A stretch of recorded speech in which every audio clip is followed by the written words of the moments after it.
প্রথমে digital technology subscribe বাটনে চাপুন, এরপর বেল বাটনে চাপুন, তারপর send me all notification for this channel click করে সেভ করুন। ধন্যবাদ। হ্যালো ভিউয়ার, আসসালামু আলাইকুম। ডিজিটাল টেকনোলজির পক্ষ থেকে আমি মোহাম্মদ আসাদুজ্জামান। আজকে আপনাদের সামনে নতুন একটি টিউটোরিয়াল নিয়ে এসেছি, যে টিউটোরিয়ালের মাধ্যমে আমি আপনাদেরকে দেখাবো 2017-18 শিক্ষাবর্ষে একাদশ শ্রেণীতে ভর্তি হওয়ার জন্য অনলাইনে কিভাবে অ্যাপ্লিকেশন করবেন। যদি আপনারা অ্যাপ্লিকেশন করতে না পারেন সেক্ষেত্রে অবশ্যই আমার ভিডিও নিচে কমেন্টস করতে পারেন, বা আমি ভিডিওর ডেসক্রিপশন বক্সে আমার ফেসবুক আইডি দিয়ে দেবো, ওখানে আমার সাথে যোগাযোগ করেন। আমি আপনাদের নিজ দায়িত্বে আপনাদের অ্যাপ্লিকেশন আমিই করে দেবো, আপনারা যদি চান সেই ক্ষেত্রে। আর যদি বুঝতে কোনো সমস্যা হয় অবশ্যই ভিডিও নিচে কমেন্টস করবেন। 9 তারিখে আমি ইনশাল্লাহ আরেকটি টিউটোরিয়াল দেবো, যেখানে ওয়েবসাইটটি চালু হওয়ার পরে এখনও ওয়েবসাইটে ঢোকা যাচ্ছে না। 9 তারিখে আমি ইনশাল্লাহ আপনাদেরকে দিয়ে দেবো।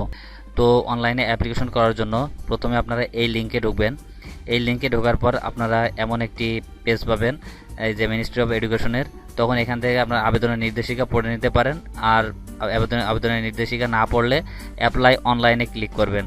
আপনারা এখানে অ্যাপ্লাই অনলাইনে ক্লিক করার পর আপনার এমন একটি পেজ আসবে, যেখানে এসএসসি রোল নাম্বার দিবেন, এখানে বোর্ড দিবেন এবং এখানে পাসিং ইয়ার দিবেন। দেওয়ার পর নেক্সটে ক্লিক করবেন। নেক্সটে ক্লিক করার পর আপনার রোল নাম্বার সহ এখানে ডিটেলস আপনার শো করবে অটো, আপনার নাম, father's name, mother's name, GPA, এগুলো শো করার পর আপনি এখানে শুধু আপনার মোবাইল নাম্বারটা দিবেন এবং রিটাইপ মোবাইল নাম্বারটা দিবেন।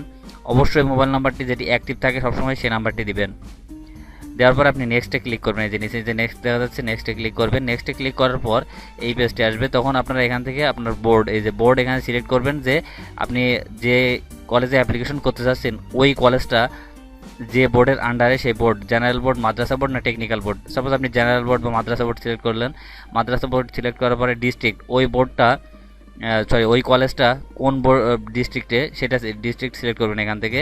তখন ওই ডিস্ট্রিক্টের সব কলেজগুলো আপনার এখানে যে কলেজে ক্লিক করলে কলেজগুলো শো করবে। শো করার পরে আপনি একটু নিচে যাবেন। নিচে যাওয়ার পরে দেখবেন যে ওই কলেজের ইআইএন নাম্বার শো করাচ্ছে সেখানে। তারপরে এখানে শিফট, ডিএ শিফট সিলেক্ট করবেন যদি ডিএ শিফটে হতে চান। ভার্সন বাংলা কি ইংলিশ সেটা এখানে সিলেক্ট করবেন।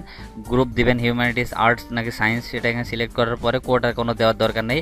দেওয়ার পরে আপনি অ্যাড মোর কলেজে ক্লিক করবেন, কারণ অ্যাড মোর কলেজে ক্লিক করার পরে এমনিতে আপনার হিউম্যানিটিস দেওয়ার পরে আপনার একটা কলেজ সিলেক্ট হয়ে গেছে।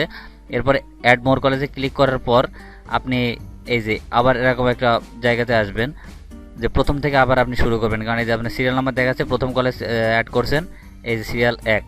এরপর আপনি আবার নতুন করে শুরু করে আবার এভাবে আপনি ফিল আপ করবেন। ফিল আপ করার পর আবার অ্যাড মোরে ক্লিক করবেন, অ্যাড মোর কলেজে ক্লিক করবেন। করার পরে দেখবেন যে এভাবে সিরিয়াল প্রতিটা আপনি এভাবে সর্বনিম্ন 5টা এবং সর্বোচ্চ 10টা কলেজে আপনি অ্যাপ্লিকেশন করতে পারবেন। তো এভাবে 10টা কলেজ আপনার সিলেক্ট হওয়ার পর আপনি এই যে সাবমিট অ্যাপ্লিকেশনে ক্লিক করবেন। নিচে ডান সাইডে দেখবেন সাবমিট অ্যাপ্লিকেশন লেখা আছে, সাবমিট অ্যাপ্লিকেশনে ক্লিক করবেন। ক্লিক করার পর আপনার এমন একটি অপশন আসবে, যেখানে লিখে থাকবে dear applicant, we have successfully receive your online application. আপনার অ্যাপ্লিকেন্ট নেম থাকবে, অ্যাপ্লিকেশন আইডি থাকবে এবং পাসওয়ার্ড দেওয়া থাকবে। এখানে অ্যাপ্লিকেশন আইডি এবং পাসওয়ার্ড অটো ওনারা সিলেক্ট করে দিবে। আপনি অবশ্যই অ্যাপ্লিকেশন আইডি এবং পাসওয়ার্ডটি নিজ দায়িত্বে সংরক্ষণ করবেন, কারণ পরবর্তীতে লগ ইন করার জন্য এই অ্যাপ্লিকেশন আইডি এবং পাসওয়ার্ডই আপনার লাগবে। অবশ্যই এটা সংরক্ষণ করবেন।